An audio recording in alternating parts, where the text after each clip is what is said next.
দর্শক এই জায়গাটায় যে আজকে ভিডিও বানাচ্ছি সেটা সম্পূর্ণ কৃতিত্ব আমাদের বাবলু ভাইয়ের, কারণ বাবলু ভাইয়ের মাঠ, এটা বাবলু ভাইয়ের এলাকা। তো তার রিকোয়েস্টে, তার কথাবার্তার কারণে সে বলছে যে আমাদের অঞ্চলে একটা কমলা বাগান আছে, এই কমলা বাগানের একটা ভিডিও বানাইতে হবে। তো যাই হোক, আমার খুব আগ্রহ যে এরকম ধরনের ফল বাগান ভিডিও করার জন্য। তো জাহাঙ্গীর ভাইয়ের ফল বাগানে আসলাম। জাহাঙ্গীর ভাই, এই কমলা এত সুন্দরভাবে খোসাগুলো মানে খুলে যাচ্ছে, একদম বাইরের দেশের কমলার মতো। দেখেন, দেখছেন আপনার দর্শক দেখতে পাচ্ছেন হয়তো, কমলা টেস্ট কেমন?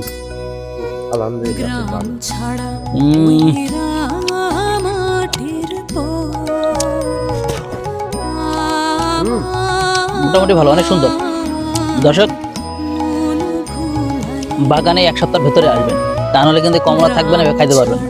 ঠিক আছে, অবশ্যই আসবেন, কমলা খেয়ে কমলা ছাড়া নিয়ে যাবেন। আমাদের ভিডিওর মেন উদ্দেশ্য হচ্ছে যারা বেকার আছেন, জমি জায়গা আছে, কিছু করার চিন্তা ভাবনা করতেছেন, তাদের জন্যই কমলা বাগান বেস্ট আমি মনে করি। পরিচর্যাও কম আছে, আর কমলায় পরিশ্রমও কম আছে। কম পরিশ্রমে অধিক টাকা যদি ইনকাম করতে চান, তাহলে অবশ্যই আপনার কমলা বাগানের দিকে আসবেন। ধন্যবাদ সবাইকে।